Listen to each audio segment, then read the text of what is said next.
The Complete Pali Canon, Samyutta Nikaya, The Connected Discourses of the Buddha, Part 2, Causation, and Part 3, Aggregates. Tissa, at Savatthi. Then the Venerable Tissa, the Blessed One's paternal cousin, approached the Blessed One, paid homage to him, and sat down to one side, miserable, sorrowful, with tears streaming down. Then the Blessed One said to him, "Tissa, why are you sitting there, miserable, sorrowful, with tears streaming down?"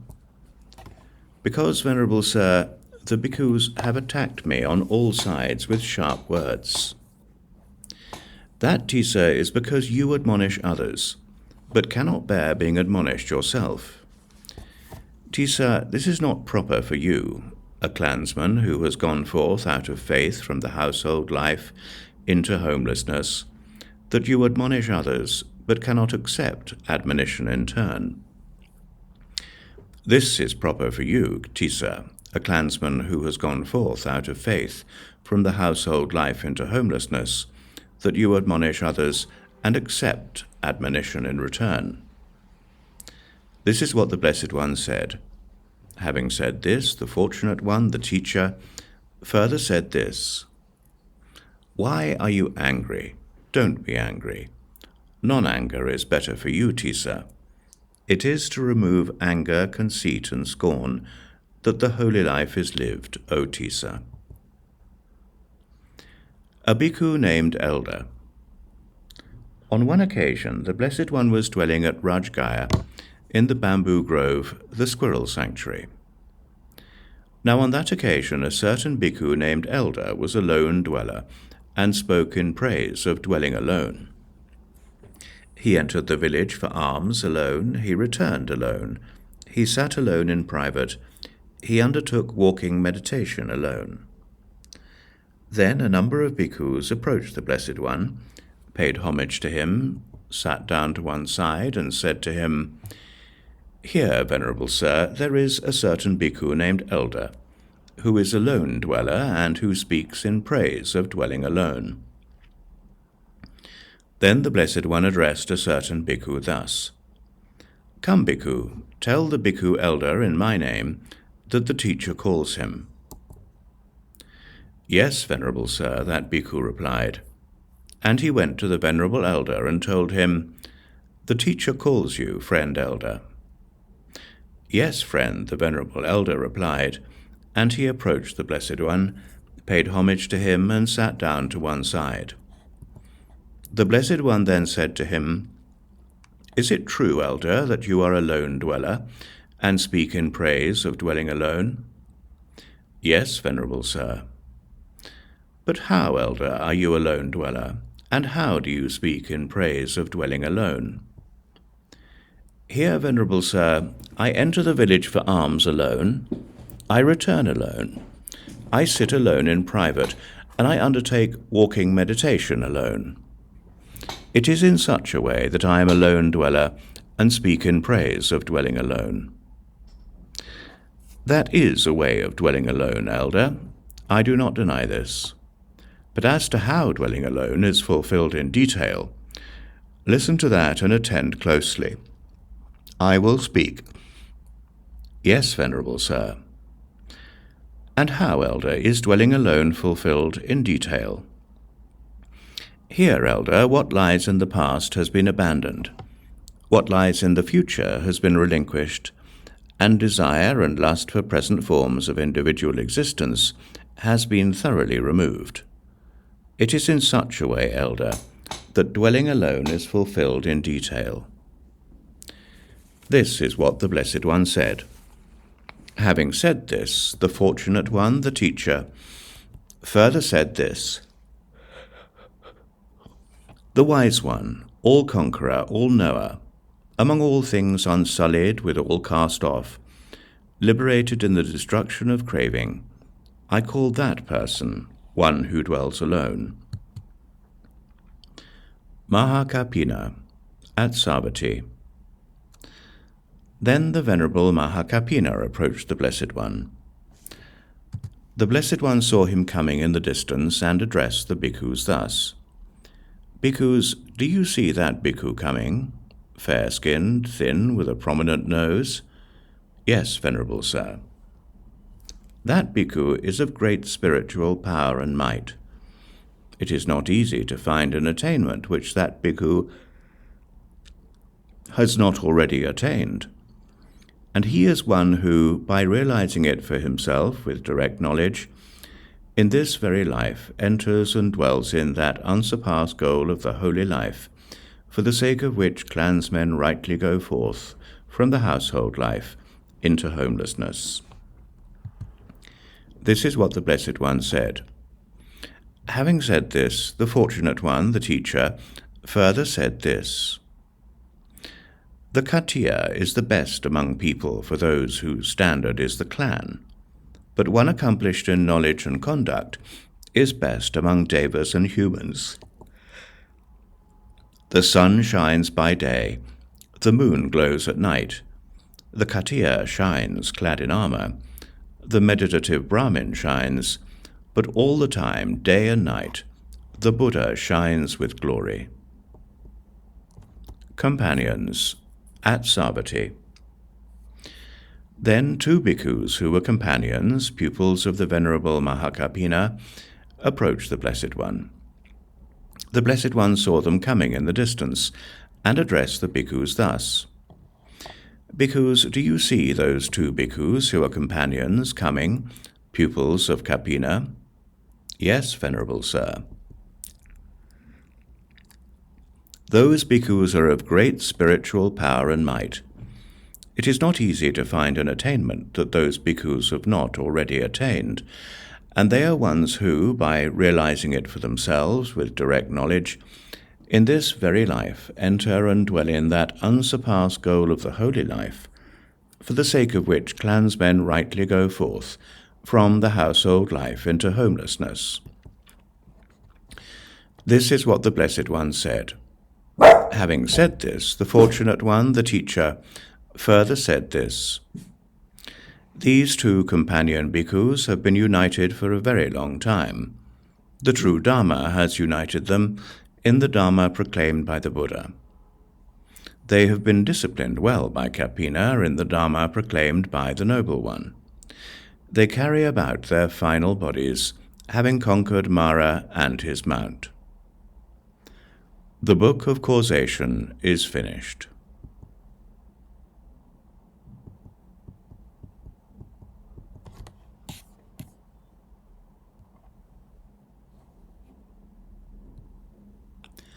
The Book of the Aggregates, Khanda Vagga.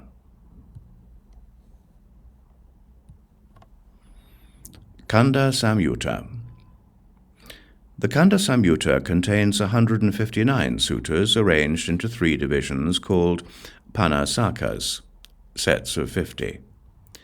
Each panasaka is made up of 5 vaggas consisting of approximately 10 suttas each, though several vaggas have slightly more than 10. The length and character of the suttas vary widely, ranging from texts several pages long with a unique flavor of their own to extremely terse suttas that merely instantiate a common template. The topic of this Samyutta is the 5 aggregates, Panchakhanda, the primary scheme of categories the Buddha draws upon to analyze sentient existence. Whereas the teaching on dependent origination is intended to disclose the dynamic pattern running through everyday experience that propels the round of birth and death forward from life to life, the teaching on the 5 aggregates concentrates on experience in its lived immediacy in the continuum from birth to death. Examination of the 5 aggregates plays a critical role in the Buddha's teaching for at least 4 reasons. First, because the 5 aggregates are the ultimate referent of the first noble truth, the noble truth of suffering. And since all 4 truths revolve around suffering, understanding the aggregates is essential for understanding the 4 noble truths as a whole. Second, because the 5 aggregates are the objective domain of clinging, and as such contribute to the causal origination of future suffering. Third, because the removal of clinging is necessary for the attainment of release, and clinging must be removed from the objects around which its tentacles are wrapped, namely the 5 aggregates. And fourth, because the removal of clinging is achieved by wisdom, and the kind of wisdom needed is precisely clear insight into the real nature of the aggregates. The 5 aggregates are at once the constituents of sentient existence and the operative factors of lived experience, for within the thought world of the Nikāyas, existence is of concern only to the extent that it is implicated in experience. Thus, the 5 aggregates simultaneously serve the Buddha as a scheme of categories for analyzing human identity and for explicating the structure of experience. However, the analysis into the aggregates undertaken in the Nikāyas is not pursued with the aim of reaching an objective, scientific understanding of the human being along the lines pursued by physiology and psychology. Thus, comparisons of the Buddhist analysis with those advanced by modern scientific disciplines can easily lead to spurious conclusions. For the Buddha, investigation into the nature of personal existence always remains subordinate to the liberative thrust of the Dharma, and for this reason only those aspects of human existence that contribute to the realization of this purpose receive the spotlight of his attention. The word khanda, Sanskrit skanda, means, among other things, a heap or mass, rasi. The 5 aggregates are so called because they each unite under one label a multiplicity of phenomena that share the same defining characteristic. Thus, whatever form there is, past, future, or present, internal or external, gross or subtle, inferior or superior, far or near, is incorporated into the form aggregate, and so for each of the other aggregates. 2 sutras in the Khandya Saṃyutta spell out the constituents of each aggregate, doing so in much simpler terms than the later, more elaborate analyses found in the Visuddhimagga and the commentaries. The breakdown of the aggregates according to the suttas is shown in Table 5. Another sutta explains why each aggregate is called by its assigned name, and it is revealing that these explanations are phrased in terms of functions rather than fixed essences. This treatment of the aggregates as dynamic functions rather than substantial entities already pulls the ground away from the urge to grasp upon them as containing a permanent essence that can be considered the ultimate ground of being. Table 5. The 5 aggregates according to the suttas. The Khanda Samyutta stresses in various ways that the 5 aggregates are dukkha, suffering, a point clearly articulated by the Buddha already in his first sermon when he states, in brief, the 5 aggregates subject to clinging are suffering.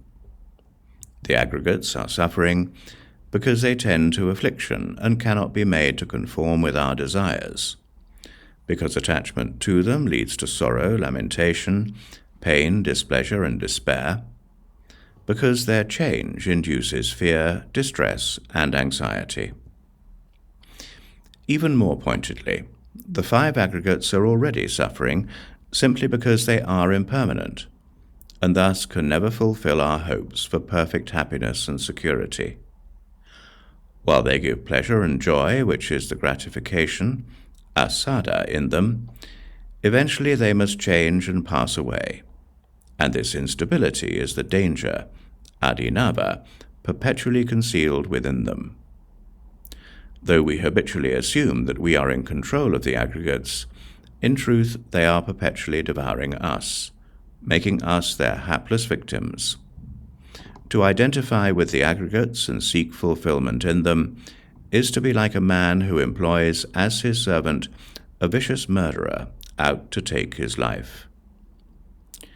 The five aggregates are the objective domain of the defilements that bind living beings to the round of existence, particularly the taints, asava, and clinging, upadana. Whatever in the world one might cling to, it is only form, feeling, perception, volitional formations, and consciousness that one clings to. For this reason, the aggregates that make up our mundane experience are commonly called the five aggregates subject to clinging, panchupada nakanda. Clinging, it will be recalled, is one of the links in the chain of dependent origination, the link that leads into the production of a new existence in the future. In 22.5, the five aggregates are spliced into the second half of the formula for dependent origination, thereby revealing how clinging to the five aggregates in this existence brings forth a new birth, and thus the reappearance of the five aggregates in the next existence. Sutta 22.54 states that because of attachment to the five aggregates, consciousness grows and thrives from life to life. But with the destruction of lust, consciousness becomes unsupported, and is then peaceful and liberated. This sutta assigns to consciousness a special place among the five aggregates, since consciousness stands supported by the other aggregates, and passes away and undergoes rebirth in dependence on them. This dictum accords with the suttas on dependent origination, such as 12.12, 38, and 64, that treat consciousness as the channel or vehicle of the rebirth process. Clinging to the five aggregates occurs in two principal modes, which we might call appropriation and identification. In clinging to the aggregates, one either grasps them with desire and lust, chandaraga, and assumes possession of them, or one identifies with them, taking them as the basis for conceit, or for views about one's real self. In a phrase often met with in the Khanda Saṃyutta, we are prone to think of the aggregates, this is mine, this I am, this is myself. Eta mama, esoham asmi, eso me ata. Here the notion this is mine represents the act of appropriation, a function of craving, tanha. The notions this I am and this is myself represent two types of identification, the former expressive of conceit, mana, the latter of views, diti. To break our appropriation of the aggregates, the Buddha often enjoins us to abandon desire and lust for them. Sometimes he tells us to abandon the aggregates themselves, for they are as completely alien to us as the twigs and foliage in Jeta's grove. But to give up clinging is difficult, because clinging is reinforced by views, which rationalize our identification with the aggregates, and thus equip clinging with a protective shield. The type of view that lies at the bottom of all affirmation of selfhood is called identity view, sakkaya ditthi. All views of self are formulated with reference to the five aggregates, either collectively or individually.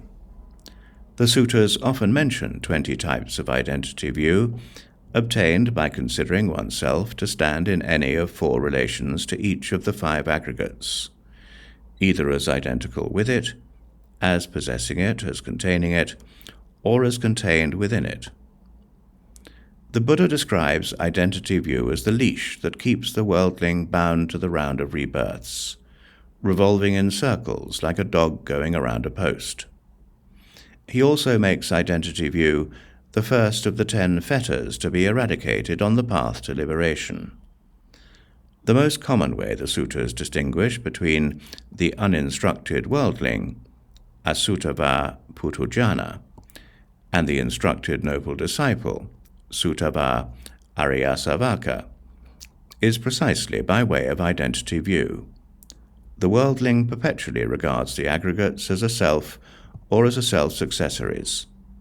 The noble disciple never does so, for such a disciple has seen with wisdom the selfless nature of the aggregates. As the formula for dependent origination demonstrates, clinging to the five aggregates is ultimately sustained by ignorance, avijja. In relation to the aggregates, ignorance weaves a net of three delusions that nurture desire and lust. These delusions, which infiltrate cognition at a variety of levels, are the notions that the five aggregates are permanent, a true source of happiness, and a self or the accessories of a self. The antidote needed to break the spell of this delusion is wisdom, paññā, or knowledge, vijja, which means knowing and seeing the five aggregates as they really are, as impermanent, anicca, as suffering, dukkha, and as non-self, anatta. These are known in the Buddhist tradition as the three characteristics, tilakkhana, and in the Khanda Samyutta they are extensively applied to the five aggregates in a variety of patterns. The sutras devoted to this theme can be highly repetitive, but the repetition is designed to serve a vital purpose, to strip away the delusions of permanence, pleasure, and selfhood that envelop the five aggregates and keep us trapped in the chain of dependent origination. Perhaps the original nucleus of the Khanda Samyutta consisted of the template sutras at 22, 9-20, along with the auxiliary template sutras prevalent in the final 50. These sutras were never intended to be read merely to gather information, but to offer concise instructions on the development of insight, vipassana bhavana. Behind the repetitive utterances, occasionally irksome on first acquaintance, the attentive eye can discern subtle variations attuned to the diversity in the proclivities and intellectual capacities of the people to be guided. Some sutras seem to make the contemplation of one or another of the three characteristics alone sufficient for reaching the goal, though the exegetical texts insist that all must be contemplated to some degree. As the three characteristics are closely intertwined, the most common formula throughout the Nikāyas is the one that discloses their internal relationship. This formula, first enunciated in the Buddha's second discourse at Varanasi, 2259, uses the characteristic of impermanence to reveal the characteristic of suffering, and both conjointly to reveal the characteristic of non-self. But whatever approach is taken, all the different expositions of the three characteristics eventually converge on the eradication of clinging by showing, with regard to each aggregate. This is not mine, this I am not, this is not myself. The lesson this maxim teaches is that there is no point in appropriating anything, no point in identifying with anything, because the subject of appropriation and identification, the self, is merely a fabrication of conceptual thought, woven in the darkness of ignorance. Different sutras within the Khanda Samyutta speak of the three characteristics under various synonyms, and to navigate one's way through this chapter, it is important to recognize which characteristic is being indicated. Thus, the statement that the five aggregates are impermanent, conditioned, dependently arisen, subject to destruction, to vanishing, to fading away, to cessation, is obviously using different terms to point out the characteristic of impermanence. Less obviously, the sutta on the fragile, 22:32, and the two on arising, vanishing, and alteration, are doing the same thing. The suttas that speak of knowing the aggregates as subject to arising and vanishing are also commending contemplation of impermanence. Such suttas as the one on the burden, on misery, and on being devoured emphasize the contemplation of suffering. Among the many sutras that directly expound non-self, one that deserves special attention is the discourse on the lump of foam, with its striking similes for the empty insubstantial nature of the aggregates. Besides the three characteristics, the Khanda Samyutta makes use of other patterns as guidelines for contemplation and understanding.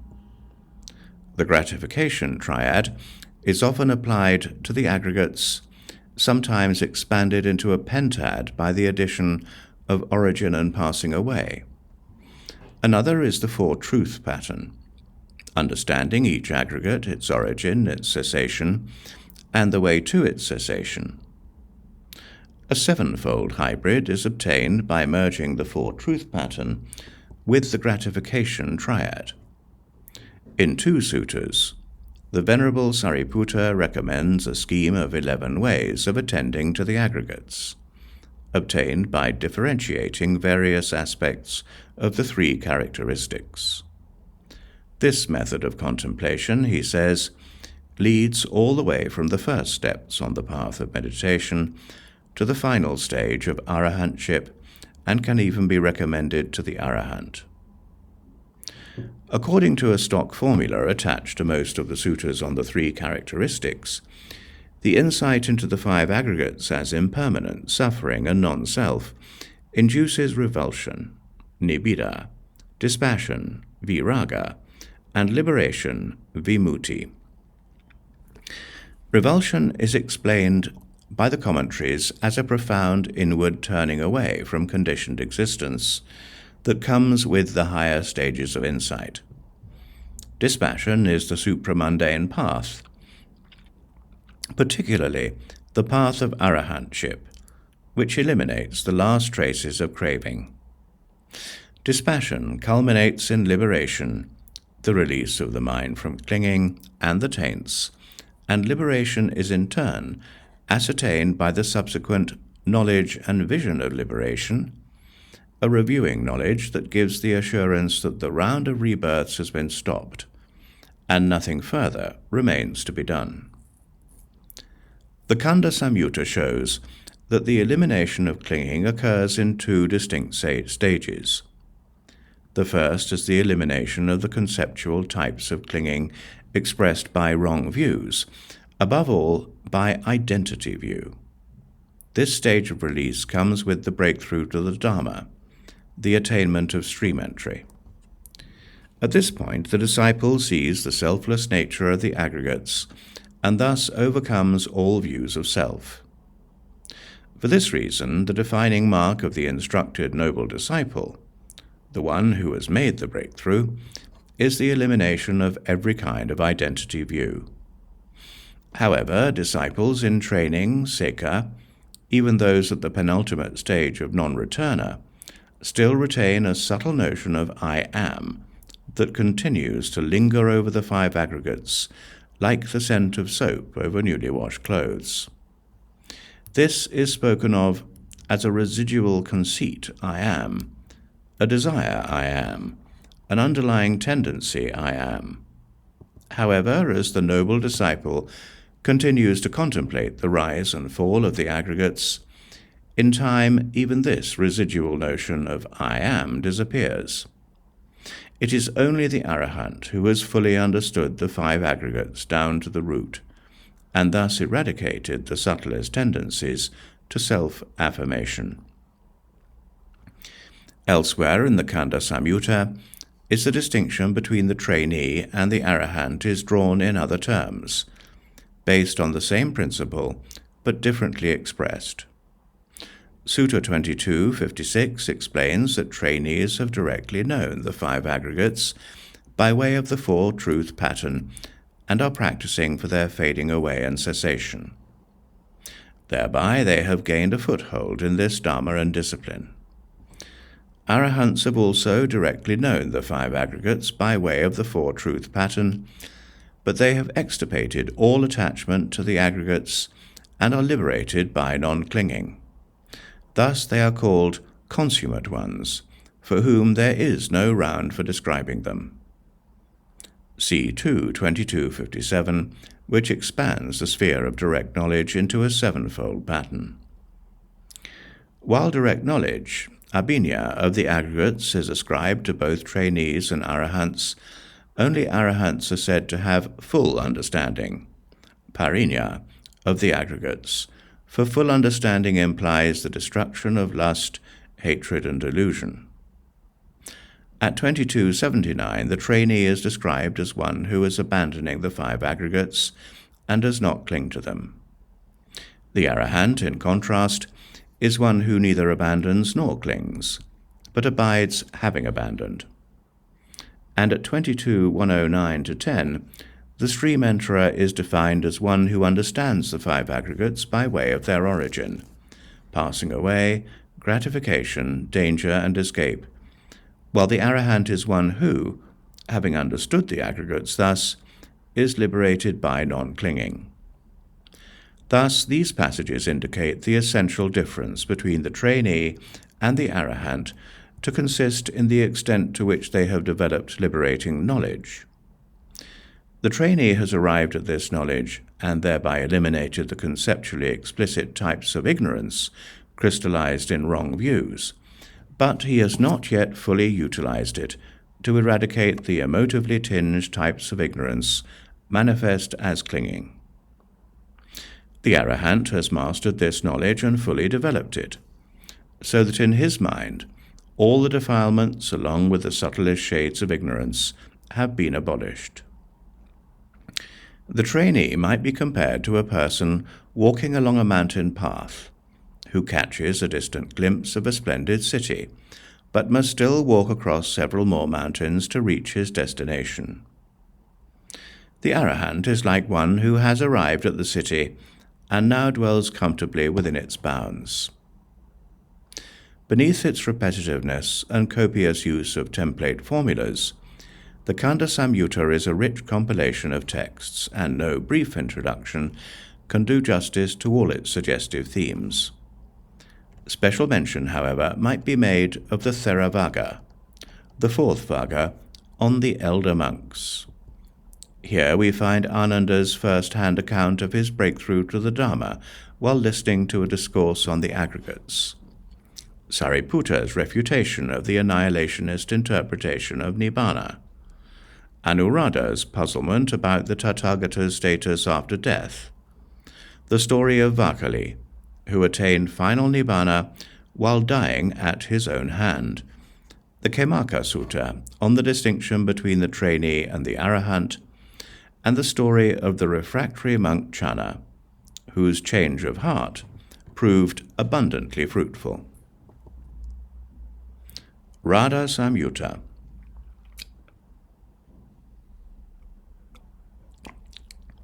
This Saṃyutta is virtually an appendix to the Khanda Samyutta, as it revolves entirely around the 5 aggregates, but it has a distinct internal unity in that all its suttas are addressed to a single bhikkhu named Radha.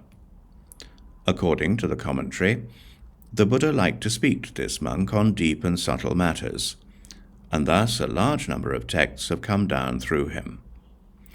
The Saṃyutta consists of 4 vaggas with a total of 46 suttas, all relating to the aggregates. Suttas 23, 4-10 have exact counterparts in the Khanda Samyutta.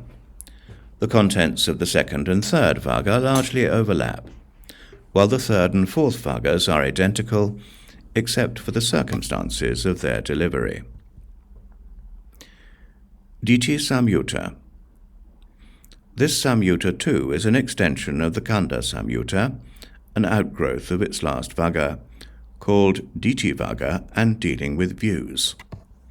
However, while the Ditti Vagga focuses only on a few basic views, here an attempt is made to cover a much wider range. The aim of the chapter is to show, from various angles, how all these views originate from clinging to the 5 aggregates. The views fall into several distinct classes. First comes a strange philosophy, not encountered elsewhere in the Nikāyas, but apparently a species of eternalism.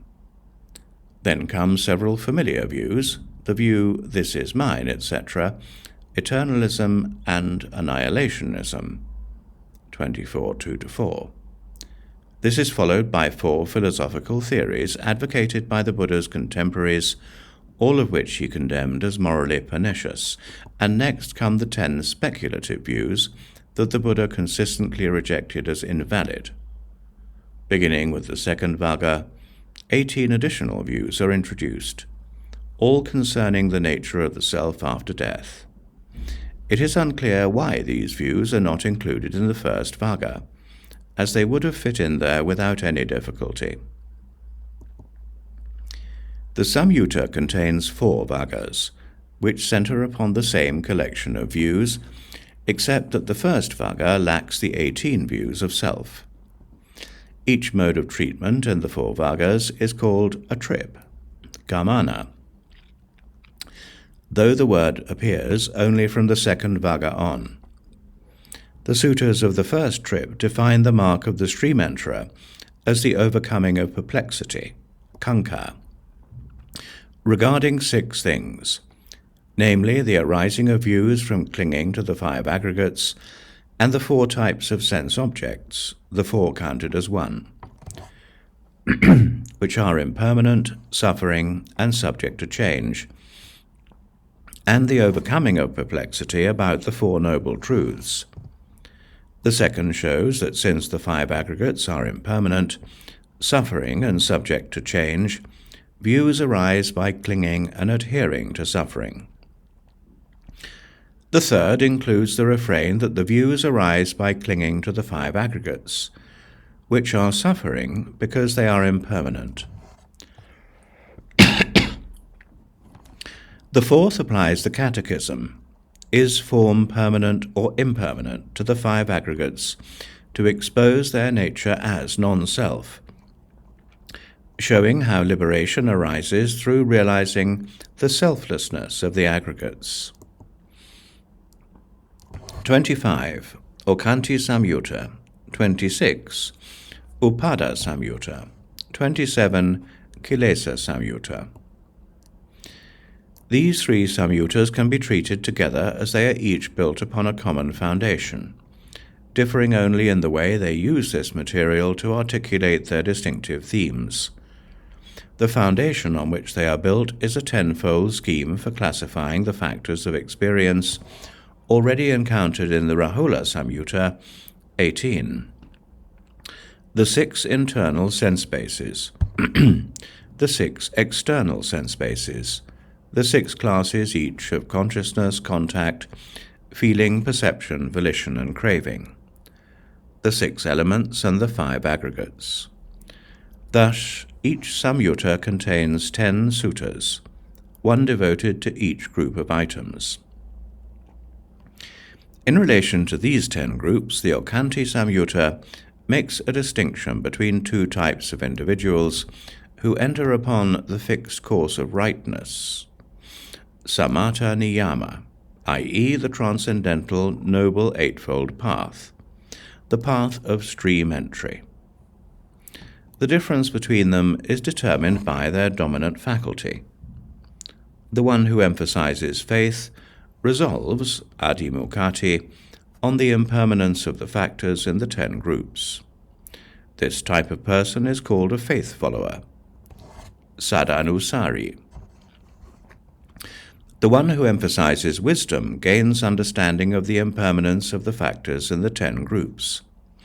This type of person is called a Dhamma follower, dhammanusari. Of both it is said that they cannot pass away without having realized the fruit of stream entry. Regardless of this distinction in means of entering the path, when they know and see the truth of teaching for themselves, they become stream enterers. This samyutta does not distinguish between their character as stream enterers, but elsewhere it is indicated that the stream enterer who gives prominence to faith is called liberated by faith, sada vimuta, while one who gives prominence to wisdom is called attained by view, ditthipata. A third class, without counterpart among path attainers, consists of one who gains the formless meditations. This type is known as a body witness, kaya saki. Sariputta Samyutta. The Venerable Sariputta was the Buddha's foremost disciple with respect to wisdom, but here he is depicted as an adept in meditation as well. The first 9 suttas of the Saṃyutta are composed from a stereotyped formula in which Sariputta explains how he enters and emerges from the 9 meditative attainments without giving rise to ego-affirming thoughts. Each time his reply is applauded by Ananda. In the 10th sutta, Sariputta replies to some provocative questions from a female wanderer, and his answers win her approval. 29. Naga Samyutta, 30. Supana Samyutta, 31. Gandhava Samyutta, 32. Valaka Samyutta. These 4 samyuttas can be discussed together, as they all deal with certain classes of sentient beings that, from a modern perspective, would be considered mythological. In each, the Buddha enumerates the different species into which the class can be divided, and the courses of karma that lead to rebirth into that particular mode of existence. By counting separately each type of gift given by the aspirant for rebirth into those destinies, and connecting them with the subdivisions among the beings, a large number of very short sutras are generated. The Nagas are dragons, serpent-like beings, powerful and mysterious, believed to reside in the Himalayas, beneath the earth, and in the depths of the ocean. They are often thought to have access to hidden treasures, and the ability to grant favors to their human benefactors. They also appear on earth and can assume human form, though only temporarily. The Vinaya Pitaka even relates the story of a Naga who obtained ordination as a bhikkhu, but was forced to relinquish his monastic status. As a result, every candidate for ordination must affirm before the Sangha that he is a human being and not a Naga in disguise. The Supanas, identical with the Garudas, are their arch-enemies, fierce birds of prey that pounce on unwary Nagas, carry them away, and devour them. The Gandhabas are more benign. Though sometimes depicted as celestial musicians, here they are obviously plant deities. They are identified as the spirits of fragrant plants because Gandha means fragrance. The identity of the Valakas, or cloud-dwelling devas, is evident from the explanation given in the texts. These beings do not fit neatly into the scheme of cosmology outlined in the introduction to Part 1. The Nagas and Gandhavas are said to be ruled over by 2 of the 4 great kings, presiding over the heaven of that name, though, as depicted here, they can hardly be described as dwelling in heavenly worlds themselves. Rather, all these beings seem to belong to an intermediate zone between the human world and the lowest heaven, twilight creatures described with striking uniformity in the mythologies of many different cultures. Vacchagotta Samyutta. Vacchagotta was a wanderer who often approached the Buddha to ask questions, almost always of a philosophical hue. Finally convinced, he became a bhikkhu and attained arahantship. This Samyutta shows him during his phase as an inquirer. The Samyutta has 55 chapters, undivided into vaggas, created by a process of permutation. In the first 5 suttas, in response to Vaccha's questions, the Buddha explains why the 10 speculative views arise in the world, namely from not knowing the 5 aggregates. Each sutta deals with a separate aggregate, treated by way of the 4-truth pattern, hence 5 suttas. The remaining 50 suttas are created by taking 10 synonyms for not knowing, e.g. not seeing, etc., and relating them individually to the 5 aggregates in exactly the same way. Jhana Samyutta. This samyutta is concerned with the types of skills required for success in attaining concentration, samadhi. Despite the title, it does not deal explicitly with the jhanas as states of meditation, but with the process of meditation. A proper jhana samyutta concerned with the jhanas is found in Part 5. Perhaps at one point this chapter was called the Jhana Samyutta, which seems more appropriate. The Samyutta explores, in pairwise combinations, 10 meditative skills. Each pair is related to 4 types of meditators: one who possesses one skill but not the other, one who has neither, and one who has both. In each case, the last in the tetrad is extolled as the best. In this way, 55 sutras are generated, covering all possible permutations. Part 3. The Book of the Aggregates, Khanda Vagga. Homage to the Blessed One, the Arahant, the perfectly enlightened one. Chapter 1. Khanda Samyutta, Connected Discourses on the Aggregates. Division 1, the Root 50. Nakula Pita. Thus have I heard. On one occasion the Blessed One was dwelling amongst the vaggas at Susuma Ragira in the Besakala Grove, the deer park.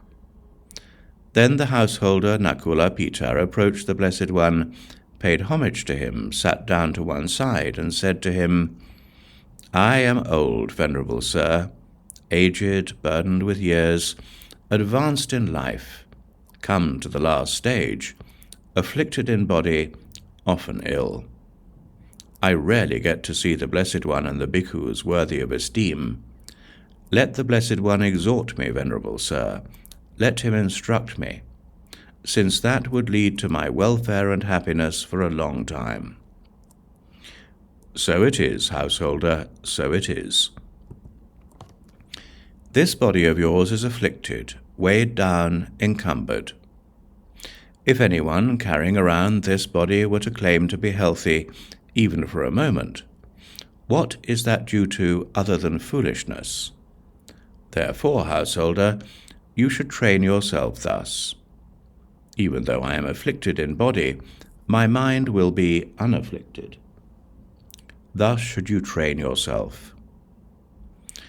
Then the householder Nakula Pita, having delighted and rejoiced in the Blessed One's statement, rose from his seat, and having paid homage to the Blessed One, keeping him on his right, he approached the Venerable Sariputta.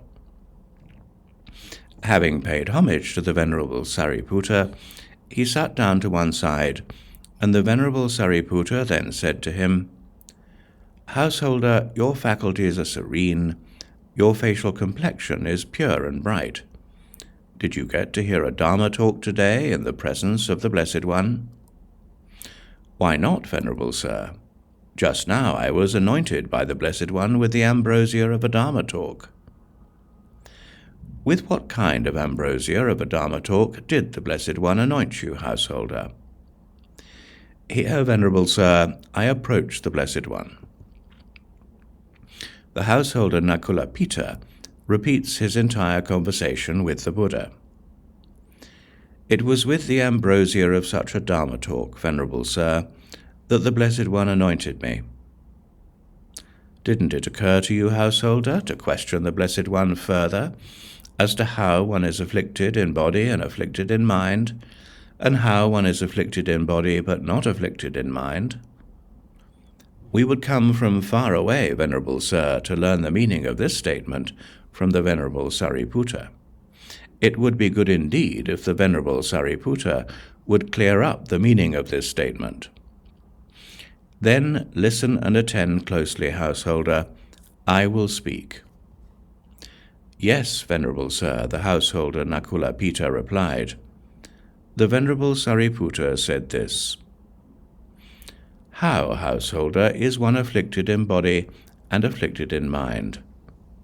Hear, householder, the uninstructed worldling, who is not a seer of the noble ones and is unskilled and undisciplined in their dharma, who is not a seer of superior persons and is unskilled and undisciplined in their dharma, regards form as self, or self as possessing form, or form as in self, or self as in form.